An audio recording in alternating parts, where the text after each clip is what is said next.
Welcome to the Morning Cup of Culture Show. I'm your host, Brooke Black. This is a community of inclusiveness, diversity, and belonging through social justice, culture, and music. I'm so excited. I got the homie Ocelot on the podcast. What's going on, Brooke? What's going on? Man. Thank you for your patience. For those that didn't see, there was some interesting technicalities, but we're here. I love it. I love it. Happen. We're running. We got audio. We got video. We got everything. We definitely got audio. Yeah, not bad. Was so excited. So tell us just a fun fact about you that people might not know. I was born in Germany. You were born in Germany? Yeah. What part of Germany? Frankfurt. Frankfurt. My dad was in the military, so I spent a lot of my time as a child in Germany. Okay. So my dad was stationed there like 3 or 4 times. I was there 3 times. Not stationed myself, but as a kid with my dad. So. Okay. Do you have dual citizenship? No, I've always thought about like looking into it, but when you're a kid over there and you're an Army brat, it's either your parents just wait until you turn 18 to give you the chance to do it, which for the most part, most kids just wouldn't do it. Yeah.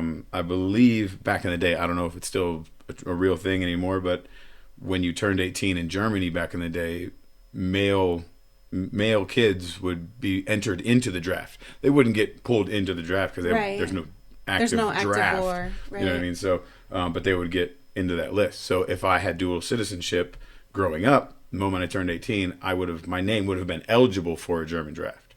Okay. Because I would have been a citizen of the state. So, but I don't know if that's the thing anymore. I know it was in the 80s and 90s. So.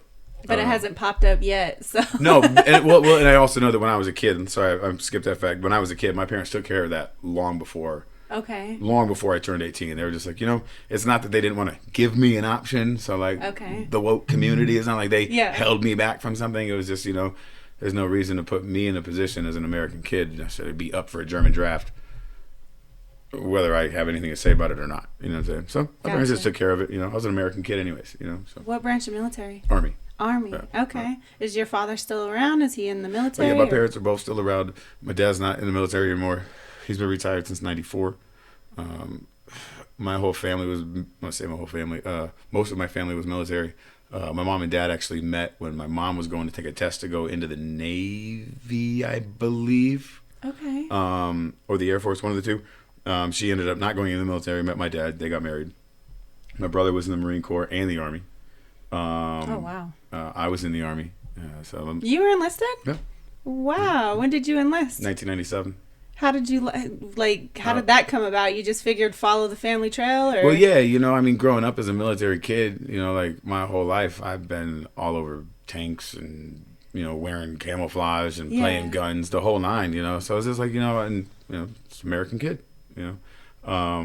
So I was pissed off at my job one day. I was 17 years old and I quit my fucking job. And I felt like I was like standing on some good ground as like a 17-year-old kid who could quit his job, and it was a block away from my house. So by the time I got to my house, I had made a decision. Fuck it. Monday, I'm going to the recruiter. So I walked in and told my dad, I quit my job. Mom and dad were about to kick my ass. I was like, don't worry. I have a plan. Going to recruiter on Monday. I tell my dad, retired first sergeant in the military, I'm going to recruiter on Monday. All right, sweet. Let's talk about it. You know what I mean? So it wasn't, you quit your fucking job. What are you doing? You're 17. You need a job. I was like, no, I'm going to the fucking Army. And I was gone, How did that go? Where did you? So you did basic, and then did basic in Fort Knox. I was 17 when I went in.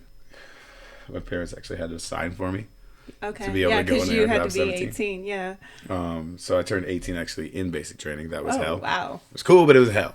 Yeah. Did they razz you on your birthday? Yeah. Fun razzing, but then again, fun in the form of what do they call it? Hazing. But not like that stupid weird criminal hazing, just might have to get your ass kicked by a few guys running down a gauntlet kind of situation, you know what I mean? Not sticking broomsticks up things, shit like that. Right. So That was great. You know, and I went to Fort Riley, Kansas for 2 years. I was in Kansas for 2 years, did a lot of training there. I'm still connected with a lot of my old friends from back then. Got out of the military in 99 and never looked back, you know, but also at the same time, like, kind of wish I could have always stayed in the military, but as y'all can see, I smoke weed, so like not happening. It's not going to happen. And at the same time, like, it wasn't supposed to happen for me. You know what I mean? I had another life that I had to go live, and I didn't know what it was. But I also did when I was in the Army, like the last, like, 6-8 months I was in the Army. Like, I started telling my friends, my girlfriend and shit, I was like, yo, I'm going to be a rapper someday. Yeah? And it wasn't so like you knew, huh? Oh, yeah, I know, because it was just like hip hop was the thing. We were raving at the time, so it was like all drum and bass, break dancing, and rapping. It was like that was what we were doing. You know, when I was in the Army, that's what we were all on. And well, that's the late '90s hip hop. Yeah, that's the staple, the core of and hip hop. And again, that hip hop was also inside of those raves. Yes, like that's where all the b-boy crews were at. That's where they were having multiple rooms where it was like drum and bass is over here, house music over there. There's hip hop over here. I mean, levels. The year 2000 ringing in. My mentors in this MC shit from 20 some years ago, DJing. My brother was their DJ. Big Chicago New Year's Eve party, and it was like Richard Humpty Vision and all this crazy, you know, electronic and house music, the Chicago stuff. And then it was Digital Underground, Rozelle, a couple other big heavy hitter underground hip hop heads. You know what I mean? And it was just like that's where you could go find good hip hop was at a rave. Yeah. Not so much anymore. Yeah, like, no, it's all honestly, EDM. It's all EDM. It's and not to say that there's not a lot of hip hop and rap influence in a lot of what this music is, but you're not going to catch the rap show, the hip hop show, the hip hop stage, the hip hop room at an EDM show. Yeah, it's just not going to happen. So that's where it used to be for us. You know what I mean? And that's what I was doing in the military, and it went from there. I got out and went home. My brother was a DJ, and just tornado from there, huh? Yep. So when you were telling these people that you were going to be a rapper, had you already found your sound? Had you already found your lyrics? I mean, lyrics, no, by any means whatsoever. Especially not at that point. I you know, growing up as a hip hop head and just a fan of music in general, I listened to all sorts of music growing up as a kid. You know, from the Dead Milkmen to, you know, Metallica to Pantera to, you know. I'm not even gonna start a list of hip hop bands, you know what I mean? So, but growing up with just being a fan of music, especially in that era, the way we digested our music, ingested it. Right. We opened up those lyric books. We studied all the words. Absolutely. We memorized all of it. We recited it in the mirror. We were emulating this thing that was just fun for us. You know what I mean? And then all through high school, I was just the kid that would, like, when we were doing little Stony cruises like we do in high school, that's all we used to do is drive around and smoke weed, listen to music. When the blunt gets to Andrew, it stopped because I'd just be rapping or singing along with whatever song was on. And then one day I was just like, you know what, this hip hop shit is fucking, you know, hip hop is the shit, you know, it's dope. Fuck that, I can write my own shit. Yeah. I'm gonna write my own shit in the way that I've heard it all done before, you know, and because you have a unique sound. You can't say that it's East Coast. You can't say that it's West Coast. I'm not an East Coast or West Coast kid. I know. So it's like, but it's very. It's perfect. What is the word I'm looking for? I mean, it's very ubiquitous, I guess you could say, in a way, as far as like. Yeah, you just, I don't know. If you've never heard his music, you're gonna hear a track today. Foot down, I put my foot down. Hardcore was the first to set it off. Foot down, I put my foot down. Hardcore was the first to set it off. Foot down, I put my foot down. Hardcore was the first to set it off. Foot down, I put my foot down. Hardcore was the first to set it off. We the first to set it off. We the birth of letting off rounds. You the first to go soft to make the pop sounds. Drop and give me 20. I'm proper with the semi. You awkward with the mic. Take caution if you ready. Rhymes are up and ready. I pop open confetti. Yo, the party's on and poppin'. New properties in Venice. Cop diesel a menace. I rock with 5%ers. Catch a bad one, bitch. I watch over the sinners. I'm the angel of death. I ain't a rap god. Dangling flesh for my my mouth, I ripped your heart out your back, dog. Buried in the backyard, you never made a track hard. Your crew even agrees, and now we taking your rap card. That's how it is, that's how it's supposed to be. I put my foot down, rappers think they fuck with me. Hey yo, sucker free to the nth degree. Now bitch, please, we rock naughty for the whole damn party. Got a foot down, I put my foot down. Hard tour wasn't the first to set it off. Foot down, I put my foot down. Hard tour wasn't the first to set it off. Foot down, I put my foot down. Hard tour wasn't the first to set it off. Foot down, I put my foot down. Hard tour wasn't the first to set it off. Atom bomb explodes in time lapse. The catacombs close in the mine shaft. Hold for the mine blast. Don last cause my fine passed. Let my soul jersey first until I break fast. In case of whack rappers break glass. Defeated half passes weight class. Kid can even break dance. Fresh song from the waistband. Triggers on the rickshaw. Quick draw McGraw on the wasteland. Who got the juice now? Who rock the goose down? Triple fat starter jacket putting the roof down. Move crowds body rocking, dropping the short shot. My new sounds audible, what you thought was hip hop. Dig in your own hole if you thought I'd flip flop. I get props at my mentioned stadiums, the pit stops. Look at my wrist, watch about that time. So what you want with your style? We gon' rhyme for rhyme. Got a foot down, I put my foot down. Hard tour wasn't the first to set it off. Foot down, I put my foot down. Hard tour wasn't the first to set it off. Foot down, I put my foot down. Hard tour wasn't the first to set it off. Foot down, I put my foot down. Hard tour wasn't the first to set it off. I can't remember the first show I went to of yours, but it was here in Salt Lake. And it's like, whoa, that kid's got energy, man. That kid, did you hear what he said? Did you hear how he said it? So let's go back. So do you remember your first rap? I remember the first rap that I wrote and memorized. You remember it word for word? Close. It is like fucking 60 something bars. I wrote it in jail. Oh, actually. wow. Okay. For those of y'all who don't know, I got street cred, motherfucker. I got street cred out here. Anyways. So when it comes to rapping, are you a memorizer? Are you traditional pen and pad? I write. I like to memorize my shit. I don't like come up with it and memorize it. I write. You know, I've always been a writer.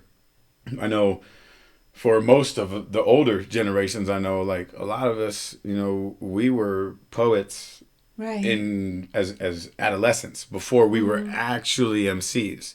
Whether it's, you know, writing fucking weird love poems, writing depressing this and that's, right. or, you know, also at the same time trying to dive into writing our own thoughts in the ways that we're hearing the musicians that we're listening to saying. I was a big Nine Inch Nails fan, super dark shit. You know what I mean? At 10, 11 years old, I'm writing fucking dark poetry that reminds me of the songs I'm hearing on Pretty Hate Machine. You know what I mean? Wow. And other than that. So I'm going into that mid-adolescence, you know, I was already writing poetry.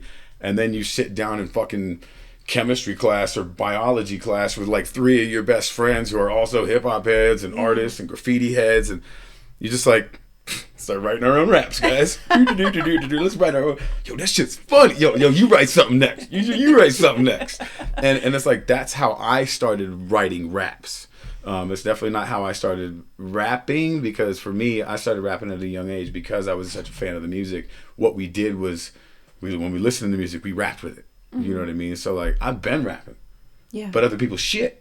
Right, so like, right. I know different styles. They're in my head. I know how to write my own raps. I know how to write my own rhymes. I know what pentameters are. I knew that as a kid. So it was just like, fuck it, let's start writing raps. I didn't know what a bar was until fucking 2004. Okay. Like, fuck. I mean, I'm 42. Where did that epiphany so come from? No, maybe it was 2000, 2001. Sorry, maybe. But like the bar reference, like, I never heard that until, you know, into the 2000s. And it was my buddy Gyro. Big up to my man Gyro, Derek Coe, and my man Matt Oak. They were the MCs that were MCing with my brother. Okay. They were rapping over jungle sets live. Oh, and then, wow. And then they throw some of their live hip hop tracks in there. And then it was like an hour worth of drum and bass with a little bit of hip hop sprinkled in. So I was going to all these raves and shit. They were rapping. My brother was DJing. It was this whole vibe back then, you know? Yeah. And I went to Gyro one day and I was like, yo, man, I want to be a fucking MC, homie. Like, Okay. and he was like, word. And it wasn't like, this is how you be an MC. It was just like, let's hang out. You know what I mean? And it went from like, let's just roll blunts together. Let's play cards together. Let's listen to raps together. Let's maybe write some raps together. Like I've known Gyro for fucking 22 years. I got one song with him. You know what I mean? But like at the same, and it wasn't, but they were in the studio all the time making their music. I was just never at that point in my brain in what I thought I was doing. All timing. You know what I'm saying? So like for me, that was when he was like, okay, this is the bar. Just right. But even again, like I think I can really remember, like I was already structured in writing, but I didn't know what I was writing or how to count it necessarily. Well, that's what poetry, you know, because they teach you the haiku or whatever. And right, they so teach you already know. Yeah. You can already put words together in a rhythmic pattern and that, but you don't necessarily know counting words, how they would work into, you know what I'm saying? Sorry, I got to answer that text in just a second. Or how they would work into numbers for a song kind of shit. You know what I'm saying? Yeah. Composition style. And then he just told me, he was just like, write everything that comes to your mind. Just write it all down. So I wrote it all down. I love it. But like I started to structure songs. I started to understand what a 16 was, you know, and then it went from there, you know. And still then I didn't record any music that I honestly felt people should be hearing. Was like sort of me getting to that point where it was like, okay, I like what I'm hearing. I think other people will like it. Yeah. You know, live, I think all my music resonates great. Yes. Even from my old shit. But when it comes to putting it out on a studio and shit like that, when I got to that point and I started making that music, that wasn't until 2013, 14. So let's unpack that while you twist that. I want to go back because you said something really powerful. You mentioned that, what was it exactly you said? You said that something that you were willing to release or something that you liked, and it struck me as like the ego, because I feel like in hip hop there's a lot of people who rap, right? We all know that. But when it comes to lyrically being a rapper and when I call someone a rapper, it means like they're physically making music, they're physically touring, or they're, you know, packaging their product. And I feel like ego gets in the way of good music because there's a lot of rappers out there, but there's not a lot of good rappers out there. Well, yeah, I mean, and that makes 100% sense. And I don't mean that there's a lot of rappers out there, but there's not a lot of good rappers out there. Half of these artists nowadays, and I'm saying artists because some of them are successful with what they've been able to do with the new way that artists are becoming artists. For me, like I said, I've been rapping. Yeah. I was rapping along with the Fat Boys. I was rapping along with EPMD and Cool G Rap. And, the originals. In 85, 86 as a kid. Right. And I know there's a lot of kids that are rapping these days. Right, but they don't have that to pull from like we did. No, they don't, because they're also being pushed music that is of a dumber down product that is image-based, consumer-based. Right. Which is also the push to get it out now, make the music, pump it out, get the streams, get paid off it. And again, big up on anybody who can take advantage of the system, but the system isn't the culture. So what I was trying to get at was when you listened to yourself and you heard those early rhymes, what was it that you knew that it just wasn't ready for people to hear yet? What part was it? The beat? The beats. Always the music. Okay. It was the music for me. Like, I kept hearing bits and pieces from the producers I was working with that was like, okay, I think I'm going in the right direction. I think I'm finding what I'm looking for, okay? And then one fucking day I'm out on Warped Tour and my man Charlie Griggs comes up to me. Wait, on Warped Tour doing what though? Stage managing. Okay. And rapping and tour managing and basically a little everything. Okay, just so you're like on Warped Tour, yeah. I'm out on Warped Tour and my man Charlie Griggs, who was doing the DJ shit for the Kia sponsorship, I didn't even know him. Okay. I didn't fucking know him from Adam. He's just out there on the tour, you know what I mean, doing his work. And Charlie just hands us a CD, was like, yo, y'all listen to these beats on your ride tonight. Okay. So he produced these beats? Yeah. That's dope. And I don't remember what date he gave me that first CD, but I do know one of the CDs he gave me on that tour. He gave it to me in Atlanta. We left Atlanta that night, and I was the driver. I drove all the way to fucking Orlando. Whew. All the way to Orlando from Atlanta that night. So we left at like 11 p.m. I drove through the night. You know what I mean? Yeah. Tour life. I got to like 3 or 4 beats in, and I just heard this song, this sound, and I pushed repeat on the fucking stereo. Oh, that's when you know it's in. That's when you know it's in. And from Atlanta to Orlando, I wrote 16 bars on my phone, driving at night, smoking blunts, driving. Yeah. Everybody was asleep.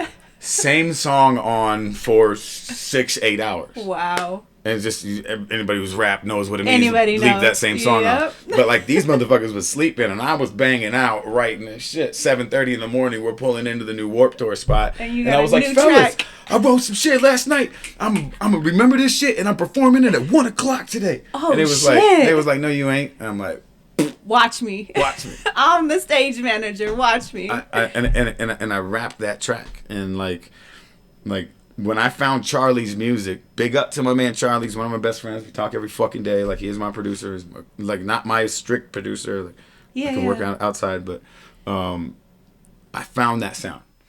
I found the drums. I found the samples. I found the possibility for cuts. Charlie's not a DJ, so like a lot of his music he's not going to give me beats just like any producer with cuts on it. That's a later thing to develop a song or two. But like, I heard what I've always been missing. I found my DJ Premier. Gotcha. Straight the fuck up. Yeah. Charlie's the fucking man. He's worked with everybody. CANIBUS, GRANDMASTER CAZ, some of the AOTP guys, Vinny Paz, he's NEMS.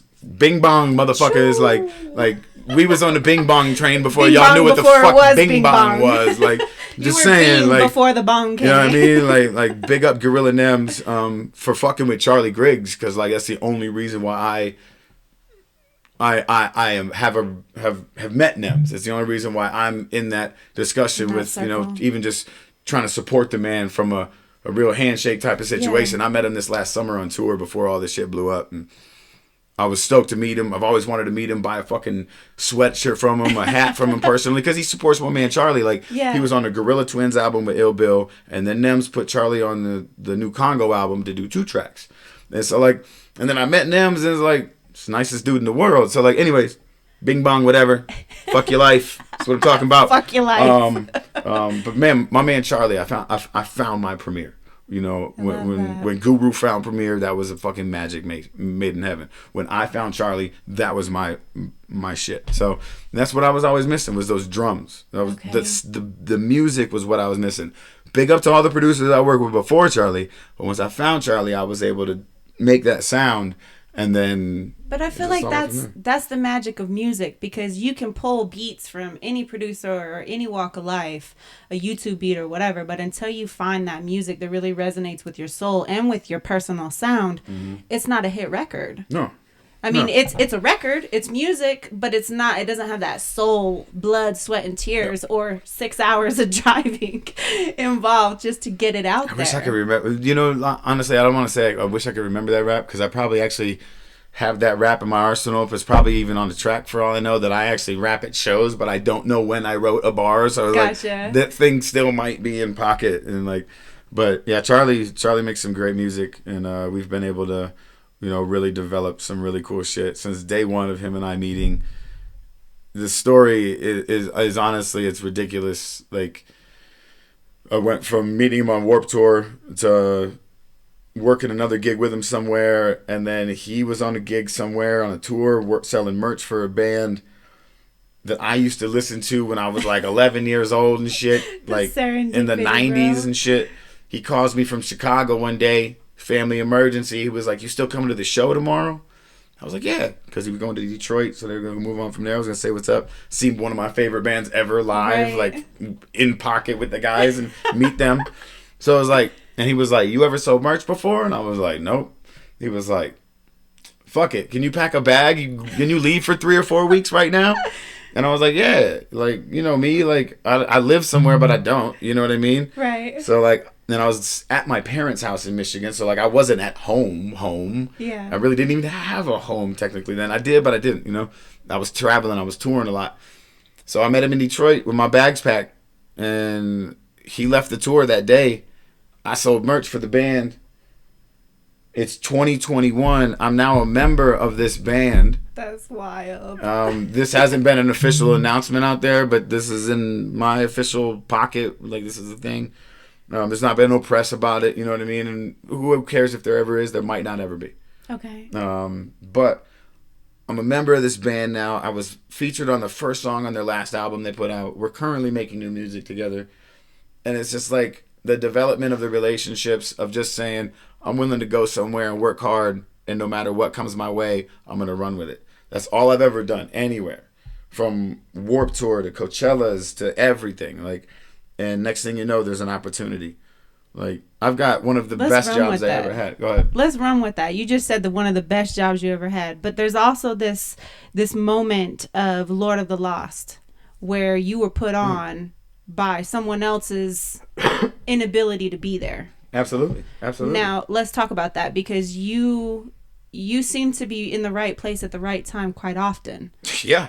Do you feel like that's luck or manifestation? You know, like, shit. I mean, some of y'all out there look at them as the same thing. You know what I mean? And luck can be something that you can work for. You know what I mean? Right. Like, because not every person in the world that's not doing shit with their life gets handed good luck. They get luck. They get bad luck. It's like, motherfuckers, like, you either, don't get me wrong, there's situations that come at you. But honestly, like, I've definitely, I guess I learned how to manifest these situations.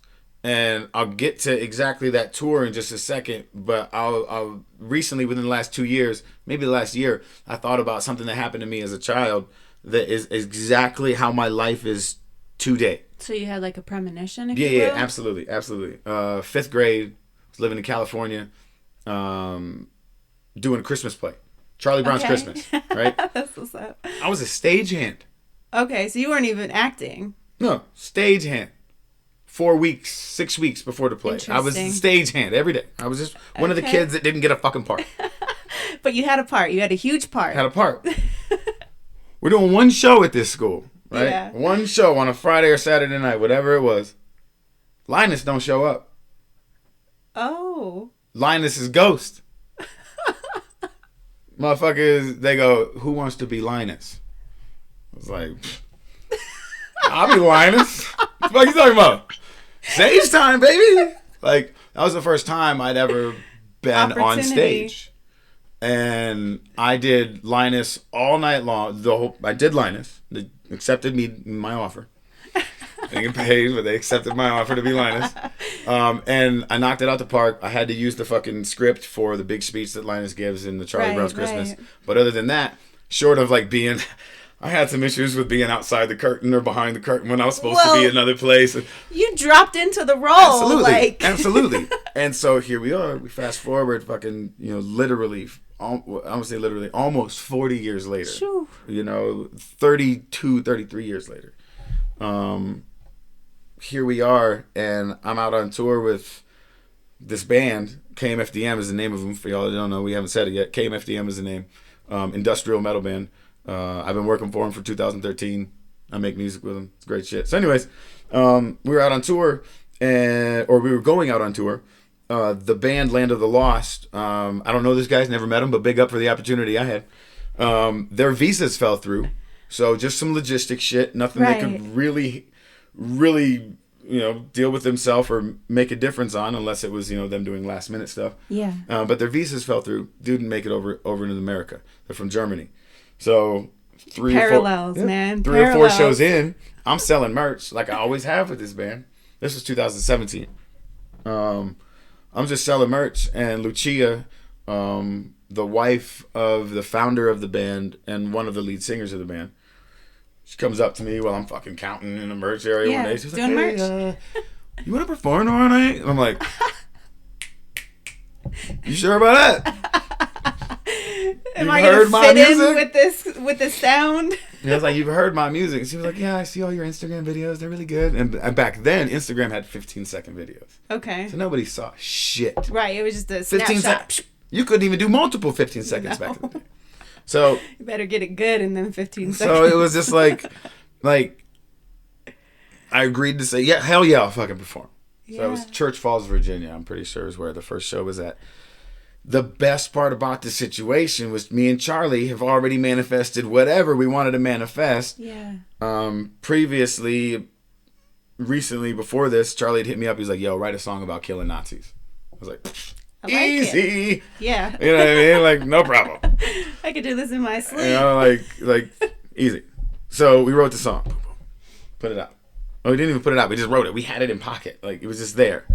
But at the same time, while we were putting this project together, we got a vocal sample from Sasha, the lead singer of KMFDM, that was like some dumb shit like, this is Captain K from KMFDM, fuck you, fuck all music, fuck rap, like some fucking weird dumb shit. Especially the fuck rap, like that was real heavy. He put a lot into that, you know what I mean? And it was just this thing that we had. So I came out that first night with that as our intro. Oh, with wow. Sasha's voice. These fucking 500 to 1,000 fans in this packed house that have been listening to this man's voice for years. Oh, they recognized it. I came out on this, before I walked on stage, they hear him announcing me. Yeah. So it was just like, their brains were probably just like, what the fuck? What's happening? We're supposed to hate rap. And I followed that up with an anti-fucking Nazi fucking killer fascist song. Yeah. Which for those who don't know, the industrial crowd out there is quite anti-fascist. Yeah. Like, it's a big anti-government, anti-establishment market and basis of people and fan bases and whatnot. So it was like they instantly were drawn in. I had them from the moment. Yeah. And then from there, I spit what I spit. I just did hip hop shit for the next 15 minutes. You just did you. And for them, I get off stage and they go, yo, that shit, these are fucking 35, 40-year-olds just like myself, you know? And they're like, yo, that shit made me feel like it was like the early 90s up in this place, man. Like, I used to listen to Wu-Tang. I used to listen to this. And these are these old guys that, like, listen to this industrial music, which is electronic-based music, drum-based music, which is just what hip-hop music is, though. It is, but it's altered. It's like different sounds and symbols. With fucking Captain K from KMFDM. Yeah. When I was a kid, I even knew, listening to his music, one of my draws to him was he raps. Yes. His music, he raps. And I even told him this. It's like, bro, if I take down all of your fucking lyrics and I pull them together and I put them in bar and rap form, I could deliver them in a whole different way. You sure could. That, like I've even wanted to, like, do that as a project. You know what I mean? Do it, like, bro. And he would produce the fucking song for me. Yeah. Like, this is the best part about it, because that's how our relationship is. Big up to my man Sasha, I love you. Everybody in KMFDM. So it was just like, I was in that right place at the right time, just because one day I was willing to say, yeah, fucking go sell some merchandise. So it's like, it's fact. Preparation meets opportunity, because you have to be prepared at all times. And that has happened more times over than I could probably think of right now, because there's only a few of them that are just like limelights that are just like, yo, this is the things that really stick out. Like, I've always had a lot of good opportunities. I've been in places where it's just like, hey, yo, you're here? Yeah. Sundance 3 years ago. But you have to have the sound. You can't just be a sound. regular kid off the street. No, you chumps ain't gonna make that shit happen for yourselves. That's you need the ego that I'm talking about. Stay at home and get that shit happening for yourself, and then get it out there. I'm just saying, like I started rapping when I was a fucking kid. You know what I mean? In the, call it the late 80s or early 90s. Yeah.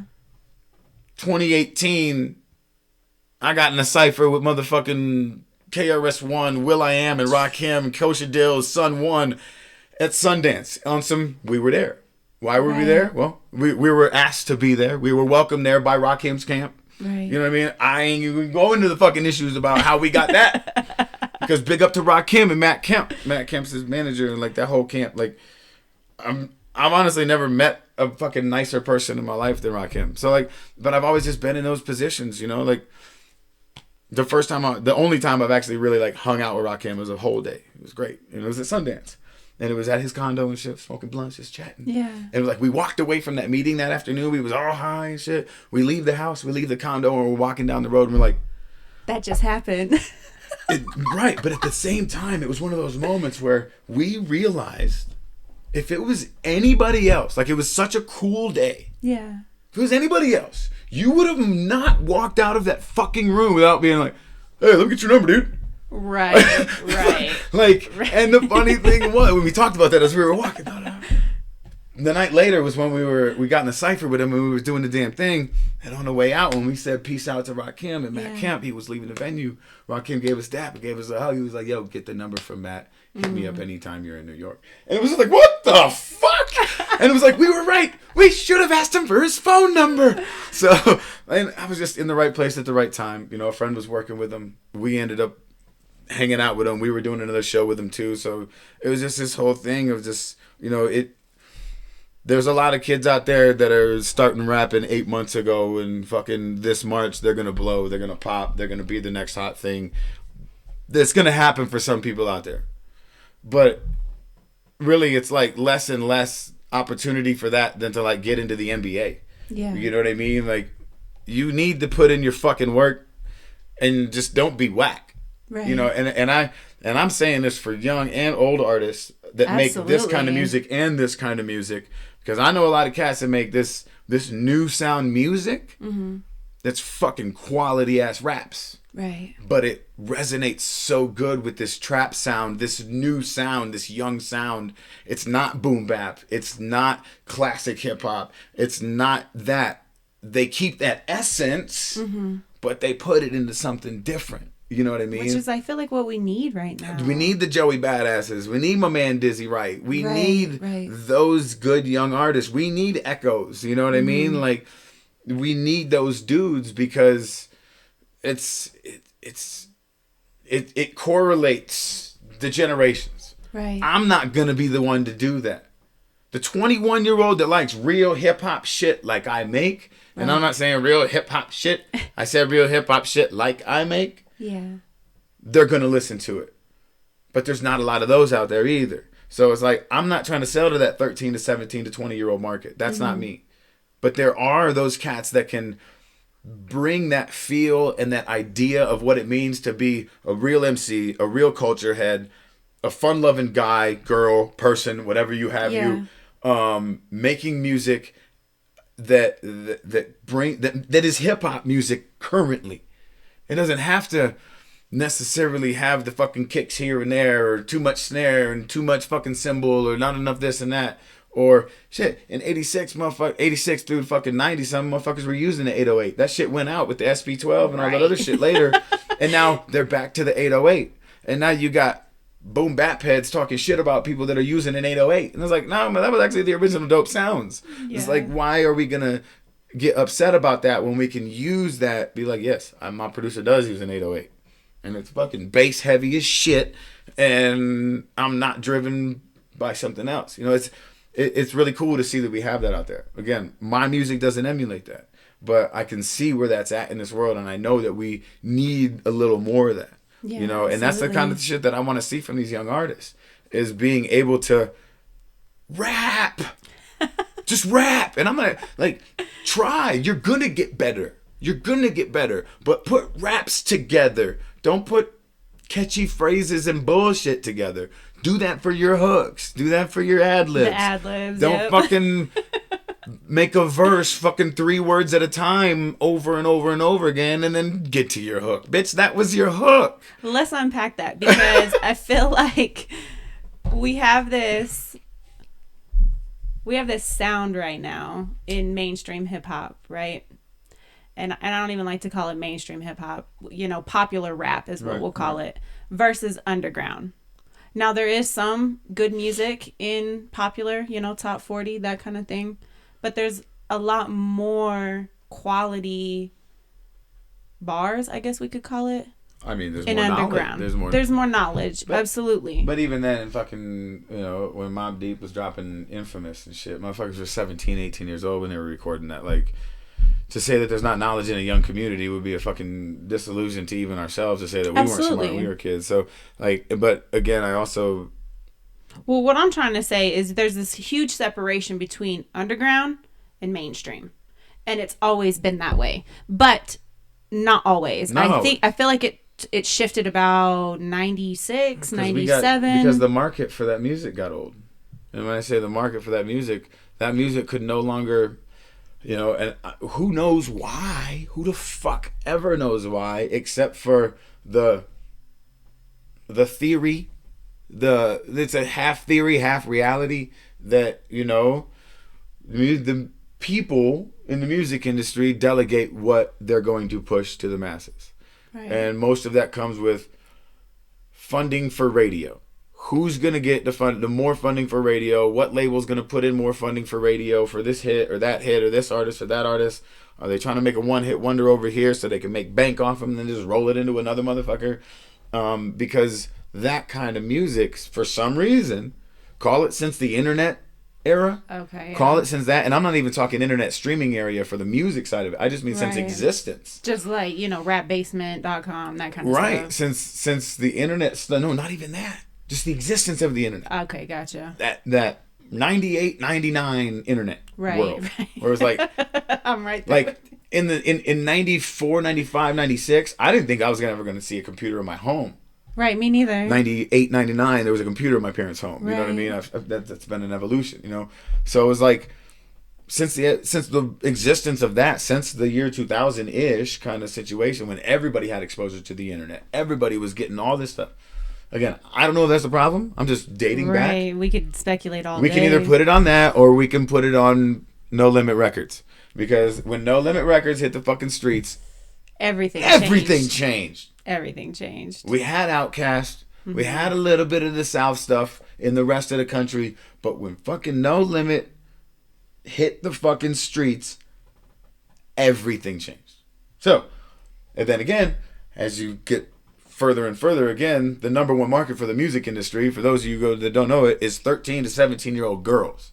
Really? Women? Okay. If you can sell music to 13 to 17-year-old girls, you're going to be successful. Interesting. And whether I didn't know that. Whether it's successful now because somebody sees that potential and can get money off of you now and make you really big right now, and hopefully you invest and you do it smart. Yeah. Or on the flip side, you turn it into something bigger than that, and you can actually be successful. But if you can sell to 13 to 17-year-old girls, then you're going to stay big. But the key is to be able to continue to sell to them as they get to that next generation. Right. You got to keep a fan for life. As those fans move to the next generation, they get older. Yeah. So that crowd is older. That crowd has kids at home. That crowd can't go to the shows on Friday night. Mm-hmm. So maybe the ticket sales for those older artists that we know, that we love, dwindle because of that. True. It's tough to go to a Master A show and find a 23-year-old. Yeah. So it's what it is.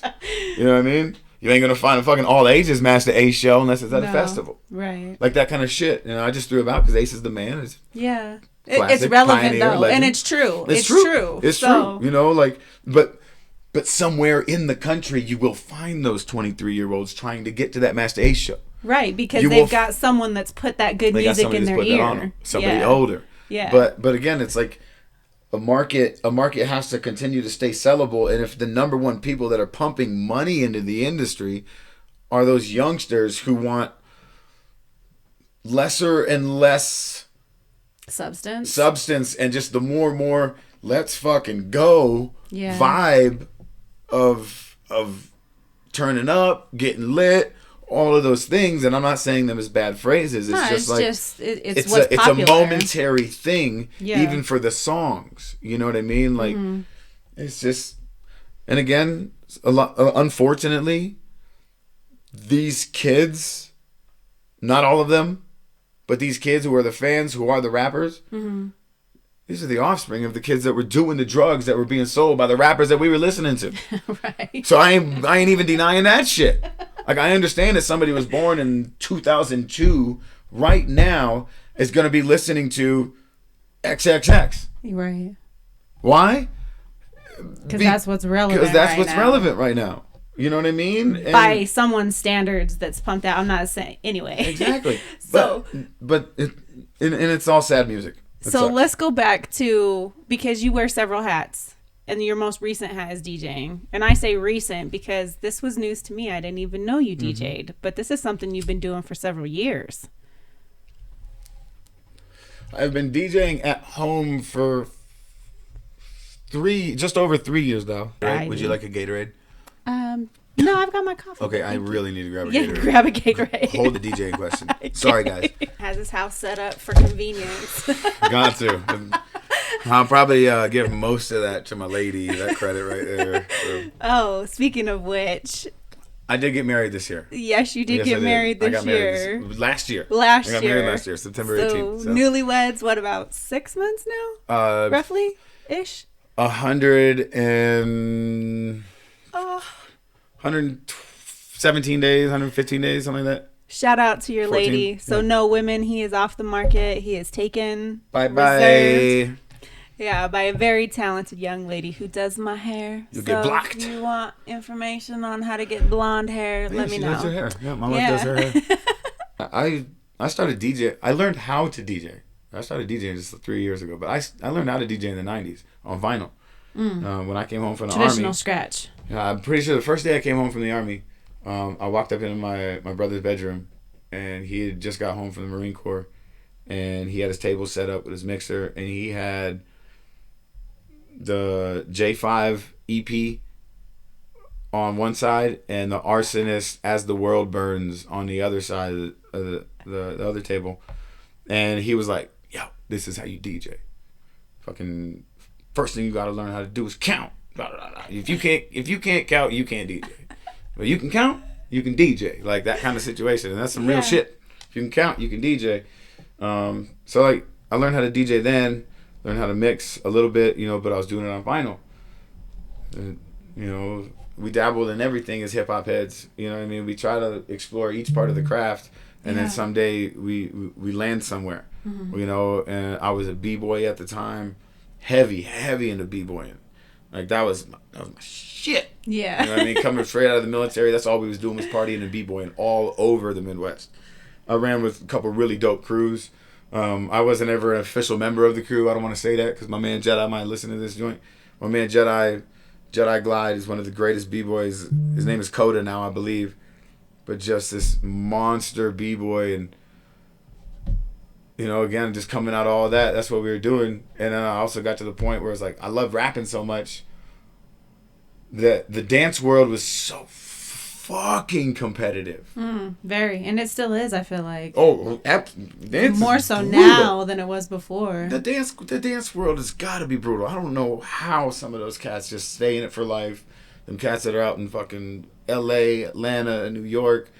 I think once you have a name in the scene, though, it's hard to step away. No pun intended. No, absolutely. But it's those years coming up, right, and I'm not even talking about the scene. I mean, in the industry, to say this is what I want to do gotcha. for a living. Yeah, I'm going to be a dancer. Right. We always going to be a b-boy. Through sweat, through all that. I'm always going to be the b-boy. But to say, okay, I need to figure out how to make this work for me. This is my art. I'm diving into it. I went with emceeing. Yeah. I got up.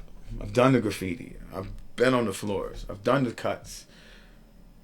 I went with rapping for fucking 20 years, because that's where I just felt like I was more in tune, was into words rather than, even though, I'll still say today, there's more times that I've felt that whatever the fuck it is that gets made in the back of your fucking pituitary gland back there, the fucking, that adrenaline shit, not even adrenaline, but that next step up, I felt that more times on a dance floor in the center of a fucking cipher, right, than I felt it on stage with a mic in my hand.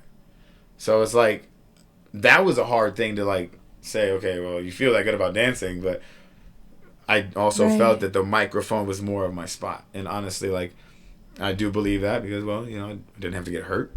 I didn't have to go to any competitions. I didn't have to fucking try out for any fucking shows. Right. I didn't have to fucking just go. Try out for parts. Because that's where the world of competitive dance is really, really tough. Right. It's very competitive. More so than rap. Absolutely. And it's all in your face. And I'm not strictly talking about b-boying either. It's the whole world of dance. It's brutal. And I'm like that, half-leet. You know what I mean? I was never like Halfly. the star on the fucking team. Halfly. Come on now. No, like for real. I played sports my whole life. Never fucking set no records. Never got no fucking gold medals. Never took first in any fucking divisions. Never was the star of the fucking team. Always loved playing. Hated fucking losing. My mom made me stop playing baseball because I hated losing. But like the idea of being on a field, being athletic has always been fun to me. I've always been the guy with the hustle, this and that. But it's like I said, the athlete. I was never the star athlete. It was never first in for running back. I was never first in for left wing in soccer. You know what I mean? Like I was striking out and shit. Your spotlight in rap is pretty bright though, so I can see how I found my spot. You know what I mean? I found my spot. You know, and you know it's art for me was always not necessarily a forefront. Music always was. Like my dad introduced me to music at a really young age, and that just always was the thing that was there. But even then, like those b-boys, like I was like, man, damn, my dad didn't put me in gymnastics class when I was 5. No, he fucking signed me up for t-ball instead. You know what I mean? Like, so then a lot of those kids came from that past. You know what I mean? A lot of these cats that you see are b-boys. A lot of those kids, when they were youngsters, they were in that tumbling, this and that. Or their dad was maybe a b-boy because he was into that when he was young, as well as into hip-hop. So it all rolls into that. You know, a lot of kids when they're younger, their parents throw them into a tumbling class. Absolutely. You know, and if they want to run with it, they'll just roll, no pun intended, they'll just roll with that shit. You know what I mean? So I'm curious because someone like me who I wear many hats myself, not in the same, you know, arena, if you will, but it overlaps. Becoming a stage manager and a stagehand, 9 times out of 10 I hear, it was just luck. And we've talked about that earlier. But a stage manager, that's not luck to me, because I feel like you have to have an understanding of how the stage runs. You have to be able to deal with artists. You have to be able to deal with people who can't be on time. So where did you land your first stage manager role, and how did you get into that role? I'd say the first time I was stage managing, but not quite even realizing I was doing it. So you were doing it without the title, basically? I was touring. I was managing these guys right here. Prime Element. They're out of Denver. Shout out to my man Obvious, S9, and Cisco Rockwell, some of the greatest dudes I know. I was their manager for 3 years, and we were touring with Souls of Mischief, People Under the Stairs, Swollen Members, Sweatshop Union. We did a bunch of shows with Rakim and them. Method Man and Redman, we did a lot of Colorado shows with them. Countless other artists that those guys have worked with. Dilated Peoples, we did a lot of shows with Dilated. So it was like when I was out there with those guys, you know, Dilated, People Under the Stairs, Souls of Mischief, those dudes travel as a small package. Like, Buku One was their tour manager. Shout out to my man Buku One. A lot of name drops here today. We're not tagging everybody in the video. Hell no. You have to watch to see if you said, did he say my name? But he was out there tour managing. And of course, he was doing a lot of the work as well. Like, with when we were out with Souls. But, like, when I was out with those guys, like, I was walking into a venue first. You know, I was the driver. You know, I was the manager of the band. But I'd be walking into the venue first. I'd shake the fucking guy's hand in the venue. I didn't know I didn't know he was production manager. I didn't know to be like, yo, where's the audio guy? I didn't know any. I just walked in like, hey, we're here to play tonight. Da da da da da. Yeah. I get up on the stage, like, sweet, can we get a table? Can we do this, do that? Like, okay, we got DJ gear. Cisco, come on in, set your shit up. Like, okay, we'll get the sound check done. I didn't know I was actually stage manager. You just took the role. I was just doing what I kind of knew what to do. And I was learning every step of the way. I had a lot of fun with those guys. The back end or the front end of things, the helping putting albums together, helping try to get the albums out, try to find labels for them, getting shows booked, all that stuff, pretty fucking easy. Yeah. And even then I was still shooting from the hip.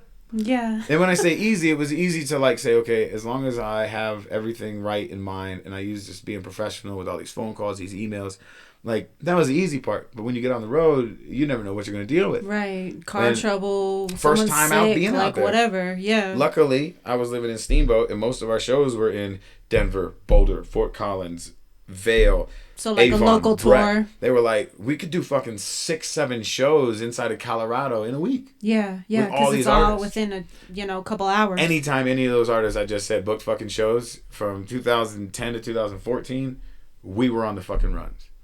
And 90% of the work was because they were dope. The other 10% was just me saying, hey, my guys are dope. You guys fuck with them. Every time you come into town, we're on the tour with you guys. Cool? And everybody was always like, yep. Why? Because we were easy. We were low maintenance. We didn't fucking hassle. And my guys were fucking dope. Right. You know what I mean? So, and then I went to South by Southwest with these guys in 2012. Okay. A young man hit me up and he was like, yo, I want to put your artist on, bring you down. We're doing a showcase down here. So we drove down there. We had one show. And South by Southwest used to be really dope. It's crazy now. It's kind of dope, but huge. It's insane now. Yeah. A little overwhelming for some of those that used to go and used to enjoy it the way it used to be. But I'm hanging out with the homie that invited us down for this show in the middle of fucking 6th Street. We had just walked into a venue side by side with Chingo Bling. I didn't know it was Chingo. We walked up the stairs to just go in. All of a sudden, the spotlights, boom, right on me, Fritzo, and Chingo Bling. And like the whole crowd just blew the fuck up. And this is like the first time really like meeting this cat. And it was my man Fritzo back in the day. But we walked back out in the venue and we're standing in 6th Street. He was like, yo, I want you to come stage manage out at Warped Tour with me. And I was like, opportunity, man. I was like, cool. So like I just jumped into that. And then honestly, sometime around like 2015, 16, I'd been here in Salt Lake City since 2014. I've been working at the depot with my man Danny Bateman, one of my best friends and one of my I almost want to say one of my mentors because of all the great things he's done and the things I look up to him for. But I was doing all this stage stuff, working for a few different companies. Danny started throwing some festivals. I started helping run crews, you know what I mean? And then just one day I was like, yo, I want to be a motherfucking stage manager. I'm going to be a stage manager. I started working Coachella. I worked out at Coachella, did guest services for 2 years, and then I was on stages doing a stagehand for a couple of years at Coachella. And my first year as a stagehand at Coachella, my first weekend, the first show weekend, I got my fucking plate of food walking through lunch, and the whole table of bosses. I ain't know any of them. Other than they hired me, they got me punched in, they got me my paperwork. They make the paycheck. I did know one of the girls that worked for the bosses, so she was at the table, and they were like, Lindsley, Ocelot, come here. I'm pretty sure he, at this point, even then, called me Slim Shady. He was like, sit down. I was like, oh, shit. What sit I down do. on my plate. He was like, check your email. You're our best guy out here.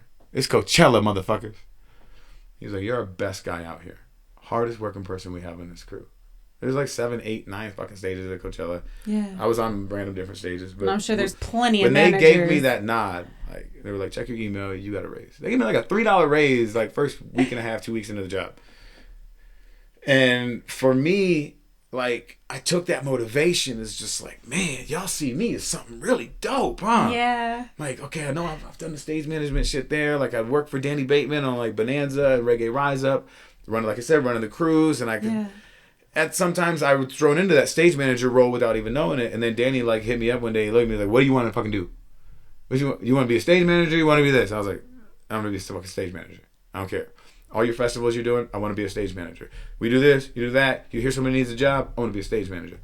Next thing you know, I'm flying out to motherfucking Ohio to work a place called Country Campout. That's the same place they do like the Lost Lands and the Gathering and shit. Okay. I'd never been out there before. I didn't know any of these people I was going out to work for. Surprise, the moment I touched down on the property, I was like, I know you. All the production heads on the festival. I knew all the production heads. But when I got on stage, I didn't know anybody. And I was the fucking stage manager at a massive country festival. Right, and that could be a little tricky. Tricky for those of you that might not be ready. And I didn't know I was ready. You can run with it. It seems. Just like, yo, let's give him the football. He's gonna run. I'm a day or two into this fucking stage management gig, and I got stage hands coming up to me like, yo, man, like you ain't got to do that. Like, you're the hardest working stage manager we've ever seen. I'm throwing decks and shit. You know what I mean? I'm Yeah. like if it's like, okay, I need 4 guys, 1, 2, 3, see everything else done. I got you guys right now. Like I'll be the 4th guy. Right. Like, Just do it they rather saw than that delegate. shit. And, you know, like the legend fucking Kenny Leith shows up because he was production managing for fucking Sam Hunt, and Sam Hunt was one of our headliners. And when Kenny Leith walked on the motherfucking stage and saw me stage managing, that was one of the greatest moments of my life. Because like I looked up to that man. I still do. I look up to Kenny for what he's done. He was one of the main stage managers at Warped Tour. Big bad motherfucker. Fucking teddy bear at heart. You can edit that part out. Anyways, so I looked up to that dude, and like to be able to be in that position was incredible. Like I felt like I was right where I was supposed to be. The stage was proper. Everybody was happy. Everybody came in and left with a smile on their face. All the shows ran on time. We had some weather issues. I handled it. We all handled it. The stagehands fucking loved working under me. They never met me before, but I was like now their new best friend. Yeah. Slash the guy that was like, hey, motherfucker, put the do work your in. shit. Yeah. And that goes back to doing the work rather than delegate. 100%. Because I feel like a lot of times people get it in their head that like, I'm above this. Yeah.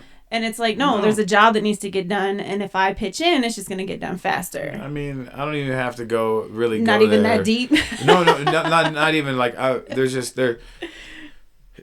Stage work is brutal. It's very brutal. Like I don't care if you're doing spring, summer, winter. Like we put stages up outside in the winter, motherfuckers. We put them up in rainstorms. If there's no lightning and it's raining, we keep working. Like it's not fucking glamour and glitz. You know what I mean? No, it's like, glamour and glitz when the artist is on the stage. But up to that point, nobody really cares how it got there. You never know what's going on backstage at that moment, though. You sure don't. You sure don't. There could be issues, and the only time anyone really notices is if there's like feedback in the mic or if there's something on stage happening. Other than that, it's out of sight, out of mind for the the spectator, Absolutely. if you will. Shit, for me, I can think back to when I was in the military, when I was going to all the raves, all the shows and shit as a 18, 19, 20-year-old kid. Before I started working production, I can't ever recall seeing a piece of truss, a piece of any infrastructure besides lights and effects as a fan and an observer of a show. Yeah. I don't remember ever seeing any of it. Yeah. When I go to a show now, I look through it. Right. all. You see the rigs with the That's speakers just, up. All that is just a fucking... I'm looking at what model lights are and shit 30 feet over my head. You know what I mean? Like, it's just the way the evolution of knowledge has come for me, you know? Like, I know that there's something holding those lights up now. I didn't know it before. You didn't even care before. Yeah. I just knew the lights were there and they needed to fucking fuck me up because I was on drugs. So, given how much, well, I can't ask you to speak to talent because hard work will beat talent if talent doesn't work hard. So let me just put that out there. 100%. But with your history, your experience, and your knowledge, what advice would you give to someone coming up that wants to maybe pursue the same track as yourself or as an artist, as a DJ, Take as advantage. a stage manager? And when I say this, take advantage, yeah, you can take advantage of any good thing that comes your way, correct? Yes. Take advantage of any good opportunity that comes your way. In what sense? Vet everything that comes your way. I don't care if you're an artist and it's a fucking somebody that wants to do a show with you, wants to sign you as an artist for their label, wants to put some distribution together, or wants to work with you as a producer, or anybody who wants to work. Vet anything that wants to come work with you professionally and potentially use your artistic integrity and your intellectual property for their personal gain. Like I said, vet everything. You know what I mean? Because unfortunately,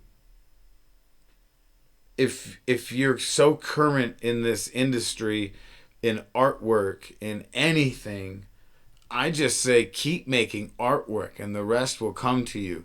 Continue to put yourself out there as I am an artist. I do paintings, I make raps, I make beats. Continue to put that out there. But I promise you, if you focus on what your craft is and just focus on getting that to a point where that's good, Right. even for you. That's what I'm saying. For you, whoever you are that's listening. Mm-hmm. Like, I stopped years ago hating artists for making the music that they're inspired to make. I can't get mad at Lil Yachty. Right. I can't get mad at It's Uzi just the Vert. sound that he has. I don't have to like it, but I Right. can't get mad at it. So it's like anybody, he's only making that music because he was inspired to. And then at some point, somebody, somewhere in the media, somewhere in something, somewhere in hip hop, somewhere in rap, somewhere in Hollywood decided to say, that's a new guy. We're going to throw some money at this dude.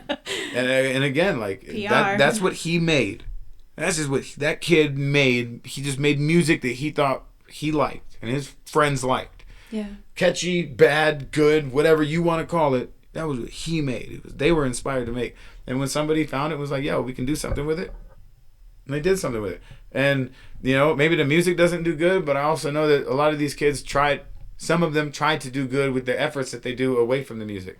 I know their music might portray certain things, but also their music portrays a fucking sad generation.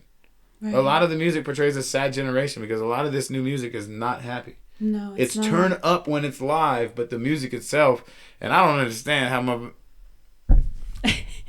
Sometimes when some of y'all motherfuckers look at me and you go, yo, this shit's hot.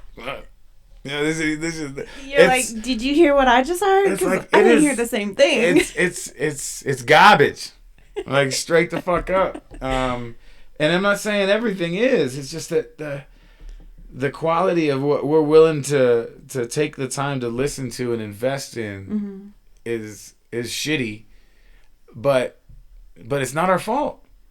It's also not our fault. Well, I think we have to listen to all, and I say all music because I listen to all music, but I feel like we have to listen to various artists to kind of find what we like. And sometimes people don't really pay attention to what they like.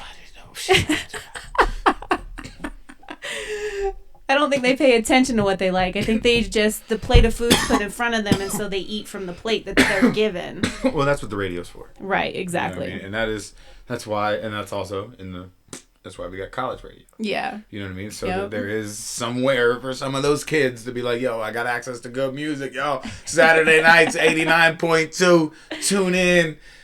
Some university is popping, you know what I mean? Because there's always a dope DJ on Saturday night on some fucking random college radio station spinning some dope hip hop for the kids. Right. You know, because youngsters still tune into college radio because youngsters are college, you know what I mean?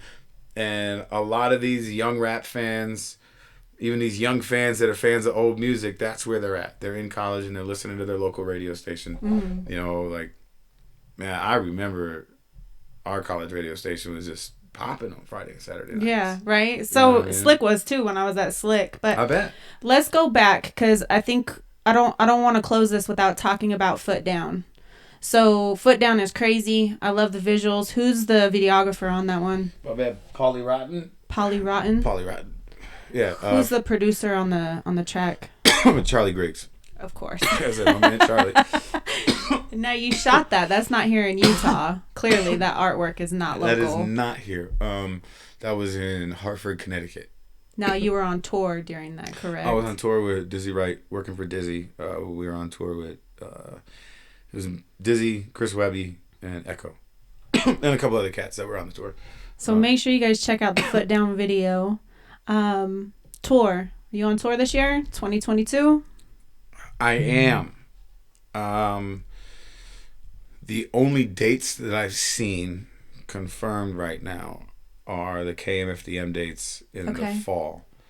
So they'll just have to tap in. Yeah, they'll have to tap in. How do they find you? You can find me, I think, across the board, except for Facebook, at Ocelot Sucks. Where did that come from? Because you don't suck. Like, it's the complete opposite. I don't think I have a vinyl here that has it on it. KMFDM sucks. Primus sucks. Okay. You know, again, I'm a 70s baby. I'm a 90s kid. Yeah. You know what I mean? Okay. And like just it's stupid. It's stupid. That's all it is. It's stupid, but it's amazing. You know what I mean? Phenomenal. It was always something that I'd always had in my brain. You know, KMFDM sucks. And then the evolution of me just working with KMFDM as a merch guy, and then being a part of the family, and then part of the band, and then it's like, fuck it, Ocelot sucks. You know what I mean? And it's always been there in my brain. You know, it's just so I ran with it. You know, you can find me on You could find me on Bandcamp? Twitch. Oh, Twitch. Okay. Cheech Wizard, but the E's are 3s. So I'll tag it in the video. Cheech 3s, yeah. So you can find me on Twitch. I'll be doing a little gaming. There's probably some videos of me making beats on there and shit. Oh, hell yeah. I've done a little bit of this. I need to get a little bit more active. Yeah, I'm out there in the world. Do not go to Facebook and search Andrew Ocelot Lindsley and friend that person. I messaged your girl right away. I'm no like, need to tag anything about this. This is just for a vocal thing. For anybody that's listening, just fucking don't add that guy. Yeah, no. We'll tag the correct accounts to go and I had follow. another person hit me up yesterday. A kid I know from fucking high school. Told you got hacked? He was like, man, no, he didn't even tell me I got hacked. Motherfucker hit me up on my new shit. You know what I mean? He's like, yo, what's good, man? You know, that motherfucker took me for $300 this summer. And I was like, bro, I'm so sorry. Why do people fall into the trap? I've had fans that I don't even know that just follow me on Facebook and Instagram in my inbox and Instagram on some, hey, motherfucker. Okay, PSA, because I just got, I can't say I got hacked, but someone made a fake profile of me. They followed me today. Do your research, okay? Do your research. If it says, click this link to see exclusive video, that ain't me. Like, number one, I will never ask anyone for money. Like, that's not what I'm about. If you want to donate, you can hit my Cash App. Just message me. I'll give you my Cash App. Amazing. Have we left anything out? If we left anything out, and I'm a ball of. I've done a lot of shit. You know what I mean? We could talk for hours about all the amazing things that music is. Well, we ain't even talked about the stages you've hit. I mean, you've opened for Red and Meth. You've opened for Busta Rhymes. You've opened for TECH N9NE. I've never opened for TECH N9NE. You didn't open for TECH N9NE? But let's just go into that real quick since you brought it up. Okay. I thought you opened for him here. No, I was booked to open him for the tour that got canceled when COVID hit. Oh, okay. Okay. And there's another flip side to that too. It's kind of funny. And I'll try to wrap it all up real quick. But short and skinny, I left that country festival that I talked about earlier. Okay. My buddy Paulie Rotten, fucking guy that shot his foot down. Go check it out. It's on YouTube. He tagged me on Instagram on a strange music post that said, "We're looking for new touring crew. Really? We need a stage manager. We need a merch guy." Okay, at me when that happens. At me. Yeah. Okay. Yeah. For real. Because I do grip. So got it. I can put in the work. So I might have commented back on Strange Music's thing. I don't know if I sent a message or whatever, but I reached out. They asked for my number. I gave it to him. I was on the phone. I was home for a day. Okay. This might have been the day I got home, or like the day after, from a month at Lost Lands and that country festival. Okay, that's intense. Away from home, away from my woman. You're just ready to kick back and smoke. I'm on the phone with my man over at Strange Music, and he was like, "Hey, how you doing, man? Nice to meet you. So tell me a little bit about what you done." I was like, "Well, I just got back from stage managing this and that. I work for this and that. I just got home." He was like, "You ready to go back out?" Just like that. And they were leaving. The tour started like maybe 8-9 days later, but I had to fly to Kansas City for pre-production and rehearsals and all this other shit. So I was like, yeah. So I went out and I started working for TECH N9NE, and I was his stage manager for... Wow. Okay, so I had it wrong, but I'm glad I got it wrong. I was his stage manager for dope. 2.5 years. I actually quit this past year just before tour for no reason other than an offer that I got that I just couldn't refuse. Right. So I bowed out of Strange Music. Those guys are great. I would go back if I personally didn't feel me going back and doing that job again would be a step backwards. Right. You know what I mean? When you leave a position, that's something to leave in the past kind of for me. Yeah, move forward always. But my first tour with TECH N9NE, my birthday in Detroit, I'm stage manager. Like I said, stage manager. Dizzy Wright comes up to me. He was like, "Hey, you want to do a song tonight?" We were in Detroit. It was my birthday.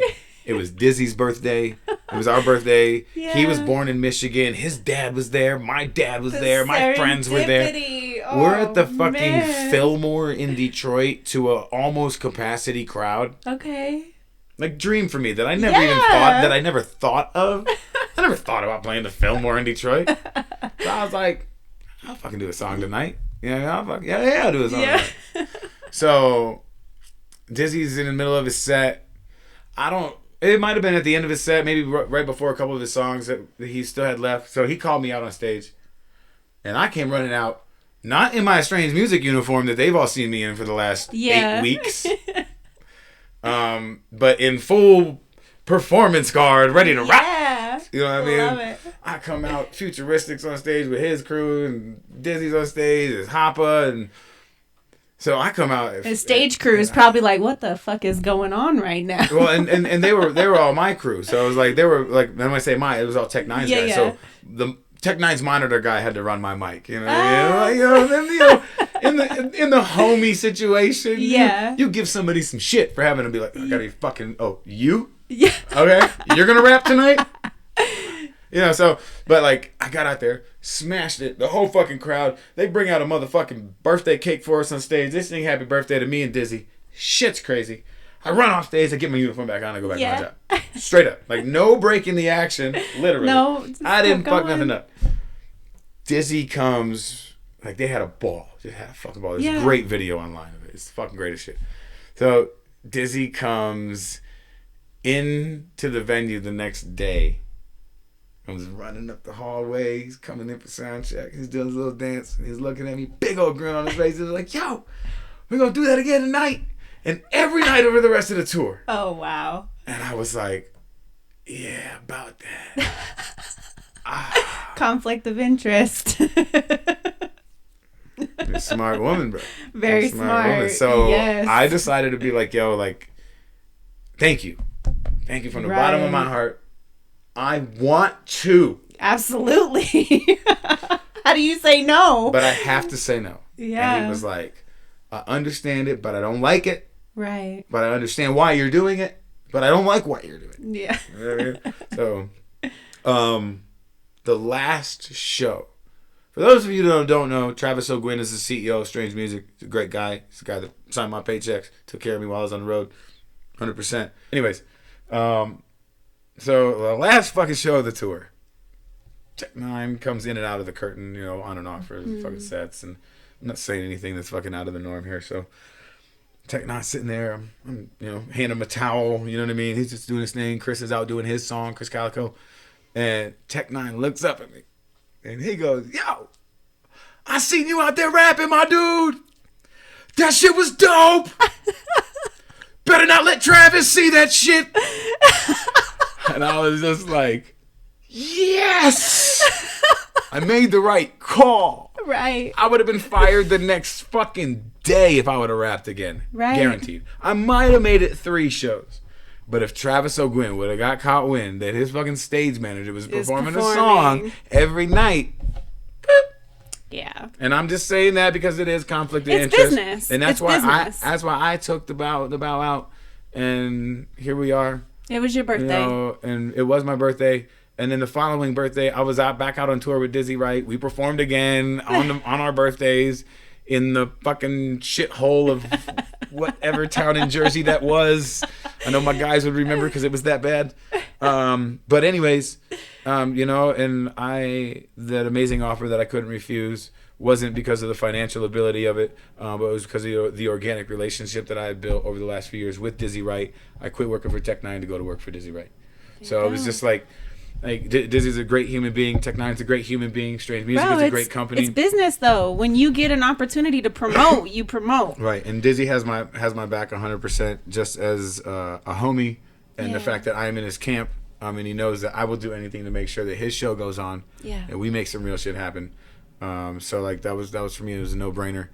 But that whole evolution, and I was supposed to play for Tech when COVID happened, when that tour got canceled, but I could only play that show on the basis that I had previously quit working for Tech N9ne because I was going on tour in Europe with KMFDM, because they were like, yo, no matter what show it is, even if you're not on the tour, you can't perform on a TECH N9NE show because you work for him. Right, because that's So I was like, another I couldn't fly conflict of across the interest. country and get on a bill that a homie of mine booked that Right. put me on with TECH N9NE because 'Cause of they that, wouldn't yep. allow me, even if I'm Levels not working to the that shit. So again, you know, that's why I made that great decision that day, and I've continued to try to make good decisions with, again, every good opportunity that comes your way. Yes. You know what I mean? You know, just pros and cons with everything. And the number one thing, honestly, for me is just longevity.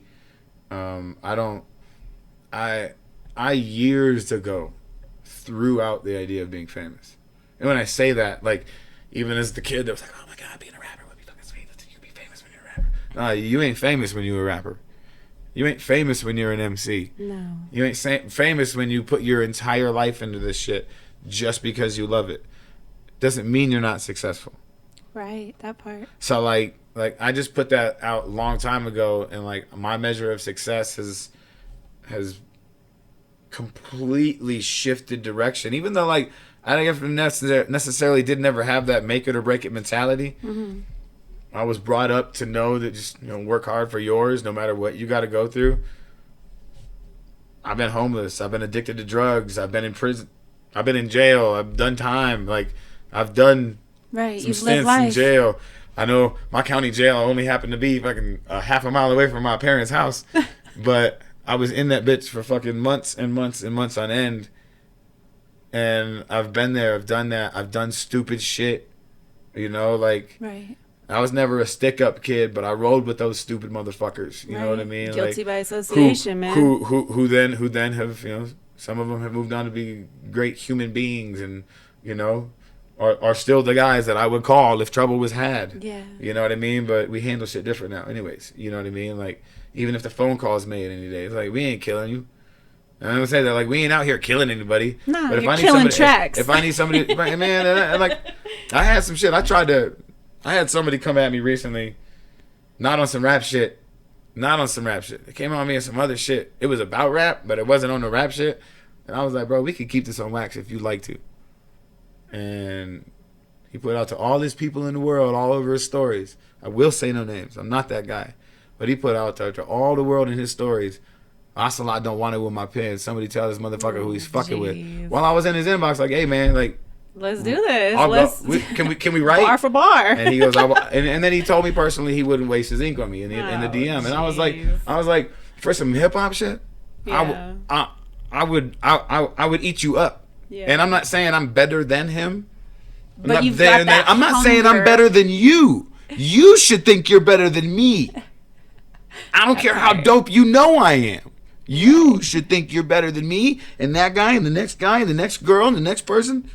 Because if you don't feel that way, you're never going to fucking be that good. That's one other thing. Like, already Rugged Man. Already this video, already Rugged Man. Like, it's an old video. And he was talking about how I was like, hell yeah, I think I'm better than Eminem. Yeah. And I'm pretty sure he believes he's better than me. And if we don't feel that way about each other, then What what are the we doing fuck are it we for? doing with our Yeah. shit? You know what I mean? But So- then again, if you're doing it for a different angle, you can do a whole nother lane of things, but still not be even in the world of that dimension of being an MC. But you could also still be successful. You could be successful and just be an underground MC who nobody's ever heard of, but Right. you're doing your own thing, and maybe you get paid for music, maybe you don't, maybe you do this, you do that, but you could also sell the fuck out and go that route and be successful Right. and still be happy. You're not always just You going to want fall off the product. face of the earth. You could skyrocket and continue. But would you agree that it takes work? No, again, you said I've actually never heard the words put together the way you said it earlier. You said Talent beats, or hard work beats talent when talent doesn't work. yeah, that's real. That's true. Because real. people don't want to work. This is a generation that people don't want to work. So, last But every question. generation is filled with people that don't. True. I've fallen victim to being the person that doesn't want to work. You know what I mean? I've had, and when I say work, like, have I put in my 10,000 hours You have probably 20. into one craft? No. No? I don't think I've put 10,000 hours into one single craft. I see. Like, and it's been a long time. I've been rapping for a long fucking time. I've been writing rhymes since I was 16 years old. You know, writing rap since I was 16 years old. but I don't know if I've put 10,000 hours in. And I think that's okay though. Because I don't know if I'm a master of that craft yet. Well, it seems like You know what I mean? one thing that I like about your style is you're willing to say, okay, Zach needs a DJ. I'm going to DJ right now because this is the vibe. Hey, I'm going to make some money stage managing, and I'm going to say no to Dizzy Wright and keep my stage management job. So I feel like your compass is true north, and it's true north for you and what makes you happy. Yeah, absolutely is. Absolutely is. And now I've got a wife. Yeah. I got a dog, happy and healthy. Hoping to make a family someday. Yeah. You know what I mean? And now I just got to make sure that those decisions continue to, better that entire situation. Yeah. You know what I mean? And honestly, that's the only reason me and my wife found each other. Is because she was the one she was the one, but she's the biggest supporter of me having to put everything that I need to do into becoming successful for us, Right. because I'm not successful for me doesn't mean selling the records. It doesn't mean doing that. It means being 50 and being a production manager on a fucking arena tour. Right. You know what I mean? Being a production coordinator, a stage manager on an arena tour for who gives a fuck. Well, Lady that's where Gaga. the paycheck is. Like that's where the paycheck is. And that's Right. what I love to do. I like lights and motors Same. and fucking stages and Yeah. the moving pieces. I love working with people. Yeah. Rapping is great. Rapping is awesome. Being on stage is dope. Making the art is dope. But like I hope when I'm 50 I can say I've put my 10,000 hours on a stage. You know what I mean? Like working. Yeah. Because like it's a really good feeling to pull that off. Yeah, absolutely. From watching a show go great to fucking rained out or whatever. Rained out and fucking having to evacuate an entire 40,000 people outdoors because of lightning. Yeah, that's and literally sketch. watching a fucking stage sway and literally have to sprint off the stage and just from there make sure nobody goes to the stage and then get the people to somewhere safe and the rest of our team on the outside of the festival gates get them somewhere else safe and yeah, like those are the things that make me tick. Those are the things that make guys like me tick. Yeah. Guys that's like I need to be famous. When I say I don't need to be famous, nobody's gonna take a fucking microphone from me. Ever. Well, they can't. No. They could try. Exactly. But like I said, bar for bar. You go bar for bar, you probably will eat your bar. You'll eat his bar, honestly. So one question I like to ask all the guests is if you were me and you were asking all the questions, what question would you ask yourself? Why have you never wrote a song about weed?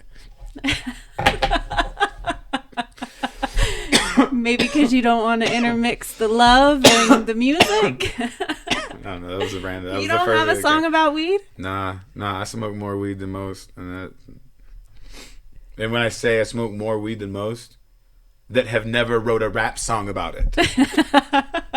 I mean, there's whole camps named after weed. Touche to those of you that do smoke a lot of weed, but maybe you've written a dope rap song about it. I'm gonna take another from you. Just like it's actually just like never come up when a beat's inspired me. Mm-hmm. Ever.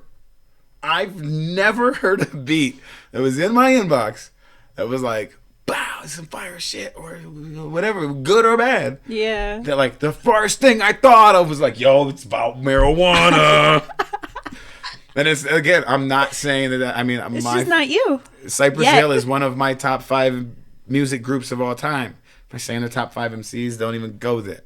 No. We'll just saying, they're one of my favorite groups of all time. Yeah. And it's like, from Devin the Dude, fucking oh my God, total devastation, man. Like all y'all old heads out there, all y'all Texas heads, total devastation. Like marijuana rap for me is like right in the heart. Yeah, like, yeah. Woo, It's just I not love it. something you wrote about. It's just not something that's ever come out of me. Yet. Ever.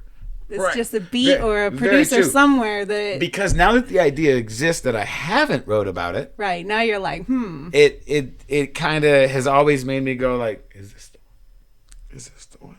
There's a couple artists out there I really want to work with that it's like that would be a good angle, whatever you want to call it, or good content, collaboration, a good concept to run. I'd be like, yo, let's write a weed song. Yeah.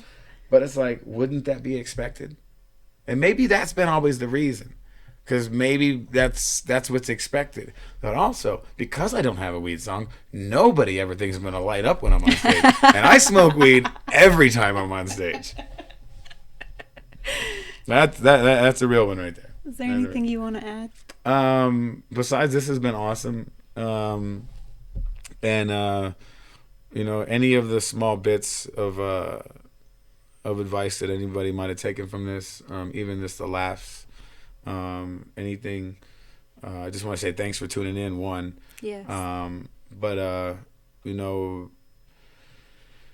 I'm just glad to be here in 2022. Again, happily married man. Stoked for the future. I guess if there's really one thing I want to say right now, I'm gonna say it. Say it. I would love to see the Salt Lake City hip hop community united again. And I'm gonna leave it right there. Yeah, I think that's a great place to leave it. Big Morning up to Cup of everybody Culture. in Salt Lake and Utah and around the world. For real. Yeah. For real. I want to see that shit. In my lifetime, for sure. Fuck yes. God bless. Morning Cup of Culture, we don't say goodbye. We build communities and make music. If you want to be a part of the conversation, feel like you got a hot topic, you want to smoke on my show, hit me up. morningcupofculture@gmail.com. Peace.